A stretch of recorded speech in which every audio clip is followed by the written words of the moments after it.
Contoh yang sederhana, kita misalkan punya di sini 4 titik di sini, ya. Misalnya ini titiknya minus satu, satu warna merah di sini, kemudian 1, minus satu warna merah di sini, juga ada segitiga biru 1,1 di sini, juga segitiga biru minus 1, minus satu. Kemudian ini kita transformasikan, ya, dalam bentuk misalkan ini ada titik x1 x2, kita transformasikan menjadi x1 kuadrat, kemudian akar 2 x1 kali x2, kemudian ada x2 dikuadratkan. Kalau titik-titik ini kita transformasikan ke ruang yang ini, jadi kalau kita masukkan nilai-nilai ini ke dalam bentuk ini akan menjadi titik 1,1 menjadi 1, akar 2,1. Ya, ini tadi adalah segitiga biru yang ini.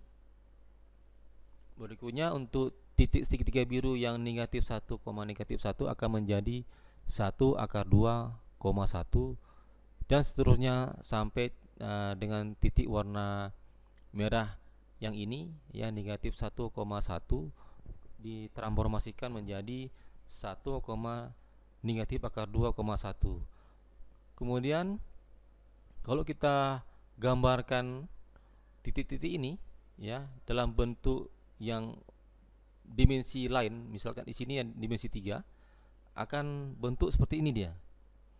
Di mana titik merah ini adalah untuk dua titik yang sebelumnya di sini jadi dua titik negatif satu, satu dengan satu negatif satu, menjadi satu titik di sini kelihatannya. Jadi kalau kita lihat dalam bentuk 3 dimensi, ini titiknya warna merah, ini titiknya yang warna segitiga biru untuk titik yang ini.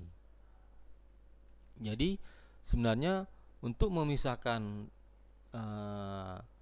kedua titik ini yang warna merah dengan warna biru, kalau sebelumnya tidak bisa kita pisahkan dengan garis hyperplane yang lain, tetapi kita transformasikan ke dalam bentuk yang lain, misalkan dengan ini bentuk transformasinya. Kalau kita gambarkan setelah ditransformasikan, jadi pemotongannya bisa di tengahnya. Jadi kalau kita lihat sisi ini dipotongnya di sini pemotongannya. Jadi ini kalau kita lihat dari samping, tapi kalau dilihat dari atas akan dipotong seperti ini. Jadi ada semacam satu sisi dia di antara segitiga biru dengan yang warna merah. Nah, pada yang gambar berikut ini nampak dipotong yang warna abu-abu ini, ya. Jadi dipotong di tengahnya.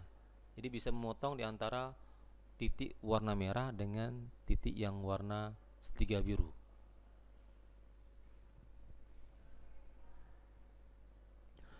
Sebenarnya tadi yang bentuk transformasi yang ini itu dikenal di dalam SVM disebut dengan kernel. Nah, contohnya misalkan, perhatikan data, ya, seperti gambar yang ini.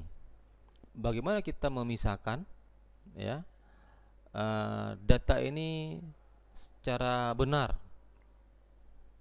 Nah, kalau ini mungkin kita bisa langsung karena dipisahkan warna merah pada sisi sebelah kiri, kemudian warna biru pada sisi sebelah kanan pada titik 0. Jadi cukup mudah kita buat garis hyperplane, tinggal garis seperti ini.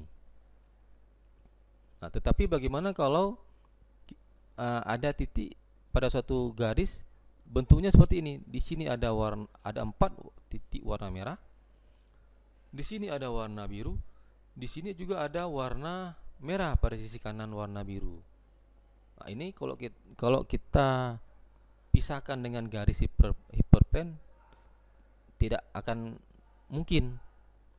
Nah, jadi kalau ini garis ini, titik garis ini kita transformasikan ke bentuk dimensi lain, misalkan dalam bentuk x, transformasikan pada x, x kuadrat. Jadi kalau kita gambarkan garis ini dalam bentuk yang lebih tinggi, akan bentuk gambar seperti ini. Nah, ini kalau kita lihat sisi ini adalah sisi dari atas, ya. Kemudian setelah kita transformasikan dengan bentuk dua dimensi, kita lihat ini dari sisi samping. Nah, jadi nampak bahwa cukup mudah sebenarnya memisahkan titik-titik yang ini seperti ini setelah kita buat dalam bentuk transformasi x, x kuadrat. Inilah disebut dengan kernel istilahnya. Jadi ini kalau kita gambar ini lihat dari atas, kemudian kita transformasikan, kemudian kita gambarkan dalam bentuk dua dimensi, sebenarnya titik ini bisa kita pisahkan dengan cukup mudah dengan garis hiperplane yang ini, dimana ini adalah support vektor untuk titik warna merah yang ini ada dua, kemudian ini adalah support vektor titik yang warna biru. Bentuk lain lagi, nah, ini misalkan seperti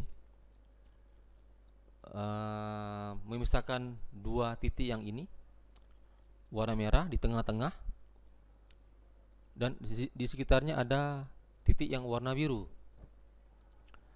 Kemudian bila andaikan kita transformasikan dengan bentuk yang lain, ya,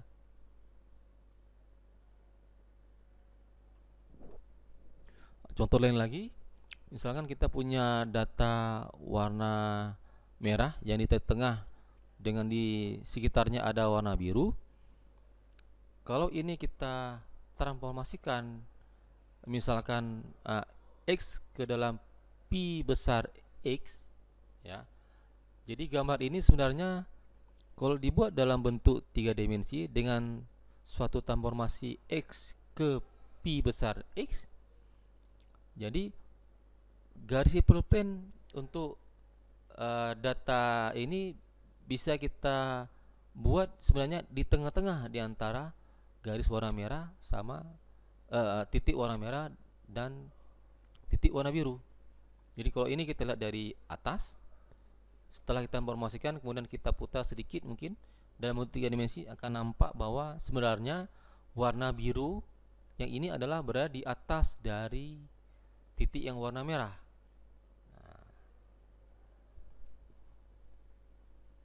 Nah, secara visual yang lain seperti ini. Jadi kalau datanya ada warna biru di sini, ada warna merah, kemudian ini agak sulit kita pisahkan. Ini bukan suatu hyperplane yang linear, tetapi yang non linear, tidak linear. Jadi kalau bisa kita pisahkan dalam bentuk ada suatu fungsi pada garis ini yang sulit kita dapatkan. Andaikan kita transformasikan dia dalam bentuk suatu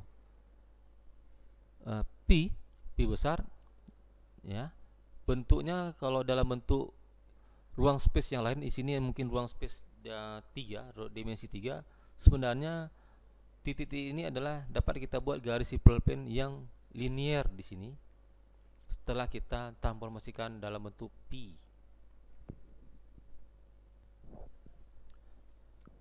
Transformasi yang kita kenal tadi disebut dengan kernel dalam SPM.